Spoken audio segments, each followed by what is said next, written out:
The other game then in Munster's a huge one as well. Obviously, Waterford versus Clare. Waterford lost, of course, have lost their opening 2 matches. So a defeat here would they would be very much gone, if not already. And Clare, obviously, I mean, as we said, what a story, what a win it was for them in the Gaelic grounds. And I'd imagine confidence and everything else is definitely going to be flying in that camp at the minute. Yeah, well, I just think the biggest issue for Waterford, in my opinion, a huge issue, I would say, is that we're seeing there on the screen Waterford versus Clare as a home match, and it's being played in Thurles. Like, Waterford need to sort some of this. Now, maybe it's the last year Walsh Park is going to be done, but Waterford needs to be playing at home. And, like, this might sound illogical, but if I was the Waterford County Board this year, I would have lobbied. Now, I don't know how did they lobby, but I would have really pushed to play the home matches in Dungarvan, to be honest with you. I would not have agreed to play them in Thurles. I don't think it was a good idea at all. And like, I just think that Waterford, like, this is not a home game for Waterford at all. Like, I'm not great on geography, but like, if you look at the road, if you do Thurles to Waterford or Thurles to Clare in Google Maps, that's it. A lot of parts of Clare will be closer, if not, like, so it's not a home match for Waterford, no matter what way they look at it. Now, Waterford might think that they have their Thurles is a home game, but I don't think it is at all. I think it's very much a neutral game, and I do think what's an absolute certainty is after Clare's win the last day, there will be far more Clare fans in Thurles than there will be Waterford fans. Do you know, like, it was embarrassing from Waterford perspective, the difference in support between Limerick and Waterford when they met in Thurles. It must have been 8 or 9 to 1. Like, you can understand it in Páirc Uí Chaoimh. It's a home match for Cork, probably the best supported county in Ireland, the home in hurling, but I think that it's not. This is not a home game. If anything, it's a home game for Clare, Aaron. I think last year, and Clare will just be thinking, like, what way are they getting the dice rolling for them? Because last year Cork gave up home advantage to play them in Thurles. Clare won that game. This year, Waterford, which is a different scenario, I accept, because the Walsh Park is getting redeveloped. But Waterford, Clare for the second year in a row are only going to play one away match, and ironically, they've actually won that away match in Gaelic grounds. And now, I suppose, with the risk of hypocrisy, because they got a good beating in their home match against Tip, I often think when a ground is full like that, it's worth another 5-6 points to players. A home ground full. I just thought the last day, Páirc Uí Chaoimh full. It must have been Waterford, must have been a few points down before they even started, to be honest. You know, the type of way, like, and I suppose even in the Gaelic grounds the last day, Clare played much better, but they still only won by a point.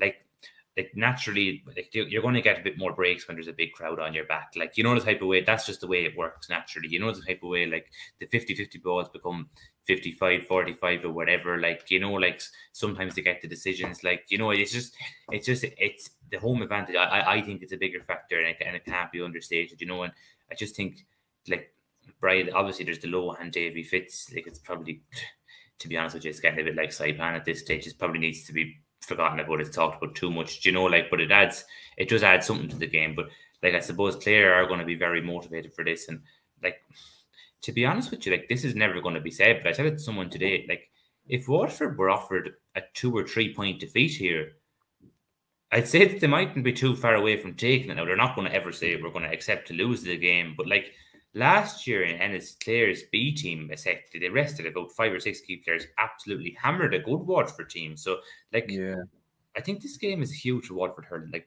very few are expecting to win, but I think they need a performance. Like, if they don't get a performance, then that could be, like, Waterford hurling could be set back a long way. Because if they lose this by 10 points, like they did last year against Clare's, a fringe Clare team, then suddenly you're playing Tip in Thurles in the next game. Tip could absolutely run riot altogether. So this is a huge game, not so much to win. I think even if Waterford were to win their last 2 games, they still mightn't get out with the group. So I think this year Waterford are, like, at risk of being probably completely shown up. I think this you could almost say Waterford are out with the championship, to be honest with you. Do you know the type of way, like, it would take a huge series of results to go right for them to win in All Ireland at this stage, and it would be one of the real comebacks. Do you know the type of way, like, so, well, like, I could say I'm going to say with 99% certainty Waterford aren't going to win in All Ireland this year. Do you know, like, but I do think they need to take something. Like, I think Waterford are all put out of the Munster Championship anyway. So unless they win in All Ireland, it'll be a trophy this season. Do you know? So, like, this is a games where they need to restore credibility in the Waterford jersey. And, you know, probably a bit like Donegal in football. Like, it hasn't gone to plan, but like, it's not out. They're not just out yet, but it's a performance the next day that is absolutely essential, you know? Yeah, like, and where do you think it's even gone wrong for Waterford? Like, it was only probably 18 months ago, or maybe even 14 or 15 months ago, before the the start of last year's championship, where everyone was very much anticipating that Waterford were going to be the closest challengers to Limerick. Like, I remember Derek McGrath, he's saying that, you know, the only other team other than Limerick to be walking up the Hogan stand is going to be Waterford. And you could understand why. Like, I don't think anyone really hugely disagreed with him at the time. And I know obviously there's been a change in management since then, but at the same time, like, I know Davy Fitz gets a good amount of criticism at times, and like, but when you look at it, like, when you look at what he's achieved, winning a Munster title with Waterford before, Leinster title with Wexford, All Ireland with Clare, clearly is a top class manager. And I don't know what it is, but there just seems to be a huge amount of flatness with Waterford. Like, the fact they didn't score their first point from play against Cork until I think the 23rd minute. Like, and that's crazy to think about some of the players and talent that they have, and even young Pat Fitzgerald, who's made the breakthrough as well. Like, so there's there's a huge amount of players there with Waterford, but for whatever reason, it's completely gone wrong. And where do you think it's gone wrong? Yeah, I suppose, again, at risk of being a bit hypocritical, because I was probably critical of the Hurling League earlier, but Waterford have won 2 matches this year in the league, and they've both been not so convincing wins against Leitch and Antrim in the league. Now, look, I don't want to be kind of too harsh on Waterford, because to be fair, they played very well against Limerick the week before and could have won. So I don't think the whole season has unfolded unraveled in a week, to be honest with you. But I do think that the issues, though, are very, very deep in Waterford. Like, if you just look at 2 facts I'm going to throw out, they've won 2 of their last, I think it's 2 of their last 19 Munster Championship matches, you know, and that's round robin or no round robin. So there's the Munster Championship record has been rubbish before this year. And also, like, another fact is they played 15 matches this year in the Munster Championship between under 17, under 20 and senior in football and hurling, and they've lost all 15. You know, so Waterford are really, really not in a good place as a GAA county, it would look like, from those facts, you know. And I'm open to correction on this, but I have a funny feeling that since they won the All-Ireland under 21 in 2016, the only team they've beaten in the Munster Championship since then at that level is Kerry. Now, I'm not 100% sure on that, but I think that the record at that level has not been good. So, look, I think Noel Connor said it in the Examiner during the week, that things could get very, very dark from a Waterford perspective, to be honest with you, over the next few years. I hope I'm wrong. I would not like to see the slip of the county at all, you know. I think for the sake of the Munster Championship, I hope that they don't go down that route, you know. But I just think Waterford, like, it just does not. It just, I don't know, like, there was talk of, like, after they won the league last year, right, for talk that it was the best ever Waterford hurling team, and it was a better team than the team that in the noughties, you know, which I understood. Yeah. Like, they had played very well league final, hammered Wexford in semi-final, and it just hasn't clicked for them. But look, I suppose, without being too critical, I don't know where it's gone wrong. Maybe it's not gone that wrong. Like, I was just saying there is another side to last week. The Cork were at home. First game were fresh. Waterford had given everything the week before, and it was just a game where Cork caught them and by surprise there, and the game was killed off the game. So look, we'll know next whatever Saturday evening. I think the game we'll know next Saturday what level Waterford are at more. I suppose similar, like, we probably if I said we have a 1-game sample to judge Cork, and we probably have a 2-game sample to judge Waterford on. And to be fair, against Limerick, you would have given them pass marks. So they probably only have 1 match where they've really hasn't got to plan Waterford so far. But you look, are they in the championship? I'm not sure. Is this year going to come to anything yet? But no, I would imagine it's going to be a poor year and probably worse days to come, unfortunately, from a Deja perspective. Yeah, Hurlin1234 says here, Desi Hutchinson, only Ballygunner player starting, and 9 in a row in Waterford, and obviously All Ireland champions 2 years ago as well. In fairness, yeah, like, and I've seen Pat Fitzgerald's playing a little bit. Not entirely sure with some of the other lads there, but I suppose that is a surprise as well. Like, the fact that there isn't more of them players starting. Yeah, well, I think that's where I think there has to be a bit of an asterisk, Aaron, because this thing about Ballygunner being so dominant, I think it's like, it's good for Ballygunner, don't get me wrong. It's a super achievement, but it's absolutely no relevance to Waterford hurling in a lot of ways, because they're absolutely walking through championships at every age group. Like, do you know, like, so, like, I just don't think that that's any sort. And I just think that it was the same when Armagh, when Crossmaglen were so dominant. And I suppose pick another county where one team is winning it without any major competition every year. It's not good for a county at all, for that to be happening at all. And I think that's something that I think the Ballygunner thing is of absolutely no, to me, on a personal level, it's absolutely no relevance to Waterford fortunes, to be honest. Do you know, but I just think that it means it's just like the fact Ballygunner are good doesn't mean that Waterford hurling is in a good place. Now it doesn't mean it's in a bad place either, but I don't like people overreacting to one thing like that, to be honest, you know. Yeah, and I suppose from a Clare perspective, like I suppose as Tom was saying here, like didn't expect Clare to beat Limerick, so can't see anything but a Clare win over Waterford. Huge incentive for Clare to follow up their amazing win over Limerick with a win here. Waterford have been poor to something you don't associate with Davy Fitzgerald's teams.